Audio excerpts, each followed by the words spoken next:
It's been about 2 or 3 seasons now, and Hayabusa has become one of the most popular picks in the entire game.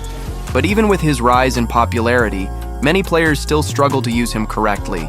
They might understand his micro or mechanical skills, but they often don't know when to fight, when to engage, or how to use him effectively in terms of macro decision-making. But don't worry guys, I'm here to break down both the micro and macro aspects of Hayabusa so you can truly master him. So let's start this guide by understanding how his mechanics work, including all the small details that make a big difference. Alright, let's begin. So let's start with his first skill, the Shuriken. Hayabusa's first skill actually deals a huge amount of damage, but many new Hayabusa players underestimate its true potential. After his ultimate, this is his main source of burst damage. With a clean hit, you can easily chunk more than half of a squishy enemy's HP using just one set of shurikens. But there's something even experienced players often overlook: the slow effect. When your shurikens hit an enemy, they apply a noticeable slow. This slow is extremely useful, especially in situations where you're trying to escape. If you're running and your other skills are on cooldown, don't forget, you can throw your first skill backwards at the enemy. That slow might be just enough to help you get away safely. Now let's talk about his second skill, the Shadows. This is the most important ability in Hayabusa's entire kit. Mastering his Shadows is what separates an average Hayabusa from a truly great one.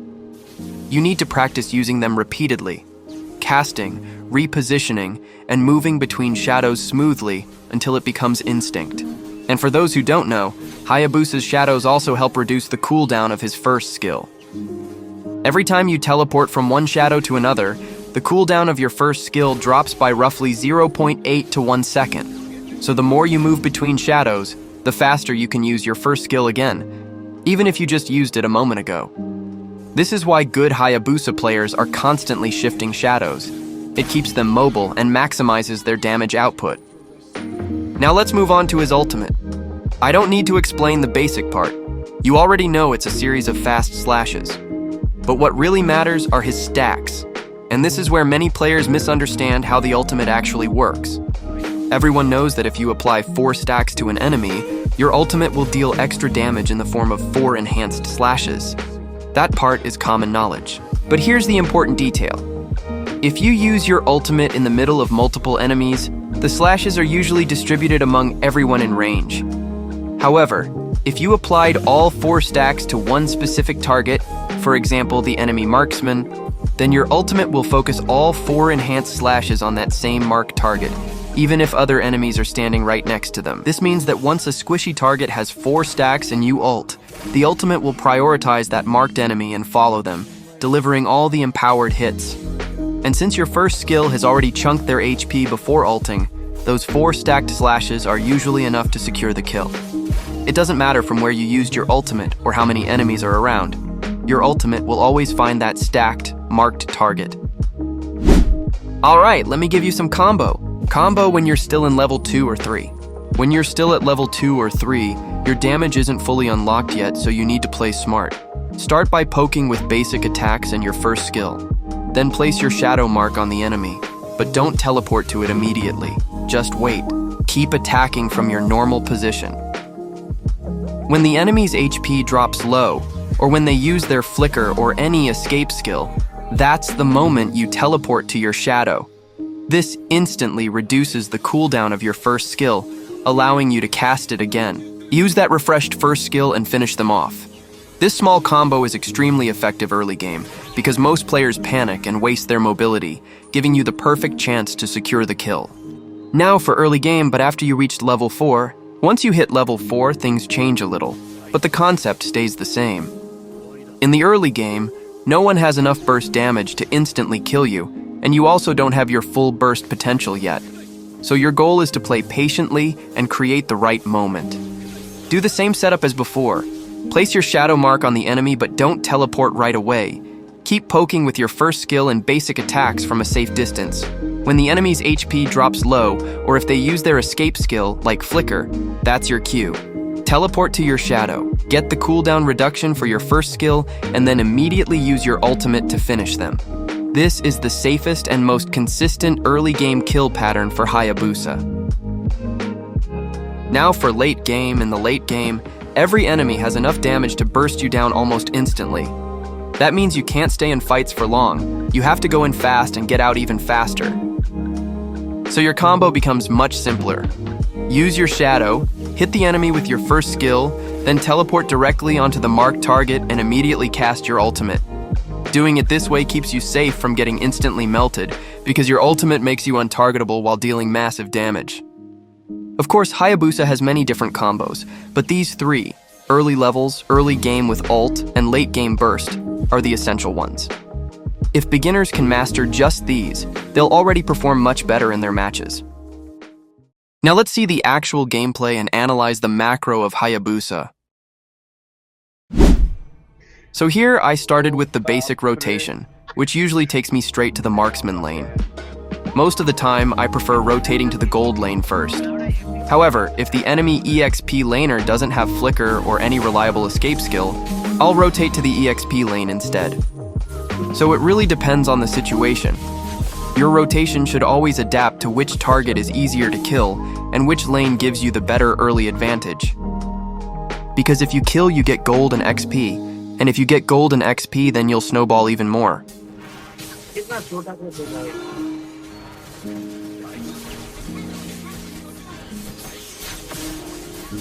I didn't expect a team fight to break out this early in the game, but we still managed to win it. So here, just like I mentioned earlier, I kept attacking with my first skill and basic attacks without instantly teleporting to my shadow.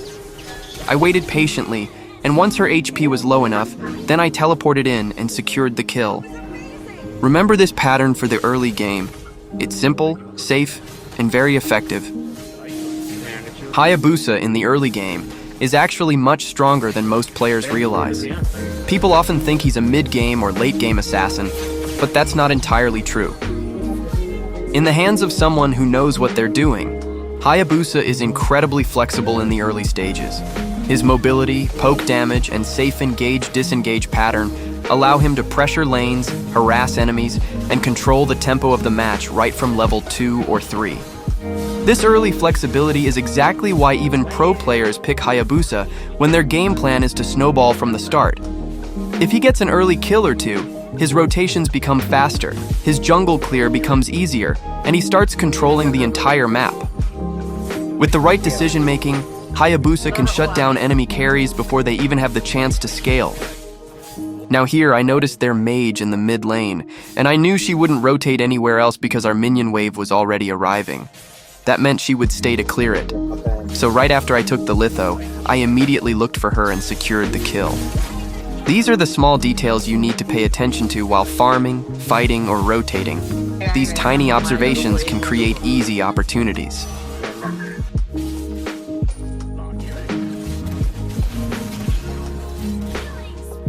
Here, even though Cho was playing as a roam, I made the decision to attack him. My plan was to lower his HP before contesting the turtle, which would make it much safer for us to fight over it, but it didn't fully go as planned. But the idea is important to understand. It's always a good strategy to poke down or weaken those enemies who contest objectives like the turtle. Then, I decided to use my ultimate, because if Glue catches me while I'm trying to secure turtle with retribution, I won't be able to safely use it. So, either you hide and only appear when the turtle's HP is low enough to secure it, or you take safety measures, like using your ultimate or other mobility skills, before attempting to use retribution.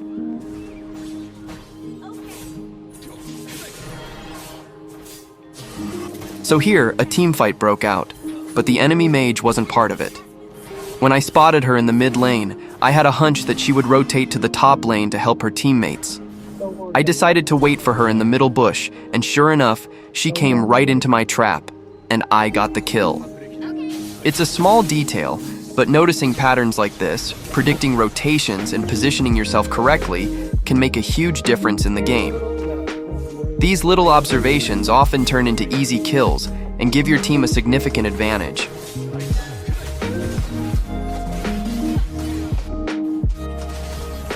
Here I wanted to mark their squishy mage, but my shadow accidentally went to Glue instead. Even so, it ended up working out really well in the end.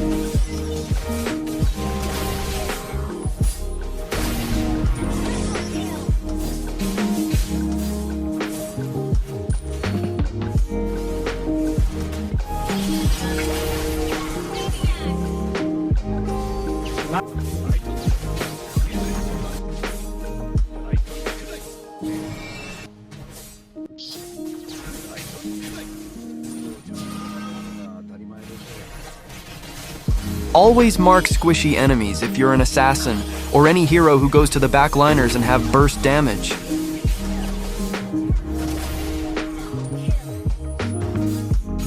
If you're close to a team fight, always take a moment to analyze the situation before jumping in. Look at who's low on HP, which enemies are the biggest threats, and whether you have your skills ready. If the timing and positioning are right, joining the fight can turn the tide in your team's favor. In most cases, your priority should be to mark the squishy enemies, like the enemy marksman or mage, and eliminate them quickly to give your team the advantage. On the other hand, if you're far away from the fight, it's usually better not to force it. By the time you arrive, the fight might already be over. Or worse, you could walk into a dangerous situation. Instead, focus on other impactful objectives that can give your team a bigger advantage. For example, if a squishy enemy is isolated on a lane, you can kill them and then start pushing that lane, applying pressure on the map while the fight continues elsewhere. The key is decision-making based on distance and timing. Close enough? Join the fight, prioritize squishies, and use your mobility wisely. Far away, find ways to contribute indirectly, through kills, lane pressure, or objectives, so that even if you can't be in the team fight immediately, you're still influencing the game positively.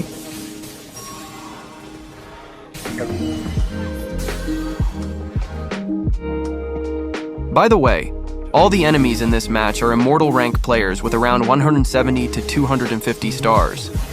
They may look easy, or even noob in this gameplay, but that's only because we were dominating them so hard. When you play correctly and snowball early, even high-rank players can look helpless.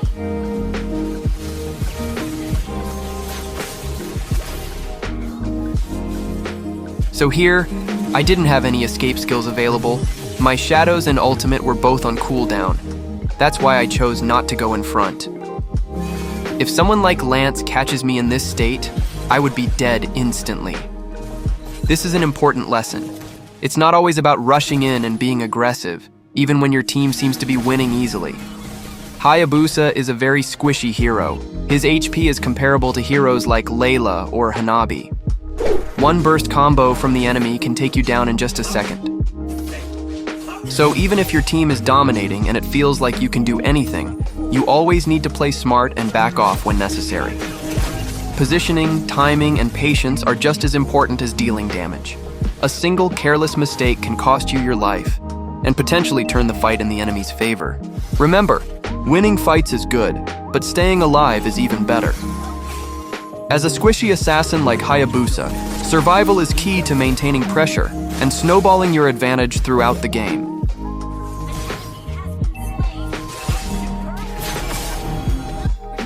So here, I predicted that the enemy mage would rotate to the bottom lane to help her marksman. I waited patiently in the bush, and sure enough, she came into my trap, allowing me to get the kill. I did die in the process because my ultimate accidentally targeted the enemy who was taking the buff, but the point still stands. You get the idea, right? Even if she hadn't rotated, it wouldn't have been a big loss. You didn't waste much time, and you can always continue farming and waiting for the perfect opportunity to pick off other enemies. The key is patience and proper timing, knowing when to engage and when to wait for the ideal moment.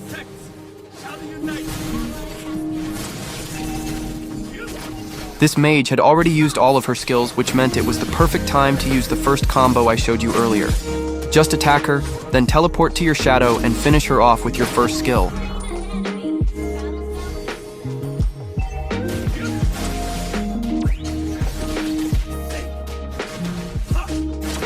Now here, I used the normal combo because while I was attacking Diggy, I noticed Vexana in the same area and saw Farsa rotating into the fight as well. If I had used a longer or slower combo, Vexana could have stunned me, and I might have been killed instantly. So instead, I opted for a fast combo, dealing enough damage quickly while staying safe, allowing Farsa to easily finish them off afterward. These are the small, important details you need to pay attention to in fights. Reading the enemy's position and timing your combos can make all the difference between surviving and getting caught.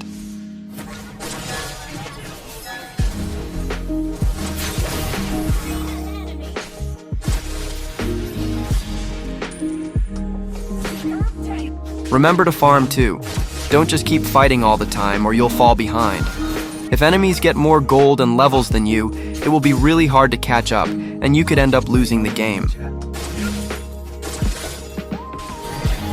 We took Lord here, and I again farmed a little bit till the Lord arrived. Here, the enemy mage was in a bad position, so I attacked her right away. I wouldn't have been able to kill her if my tank hadn't arrived in time. But remember that this is always what you should do. Attack instantly when a squishy enemy is out of position. Most of the time, you'll be able to kill them. Sometimes you might not, but usually it's a big chance to get a pick.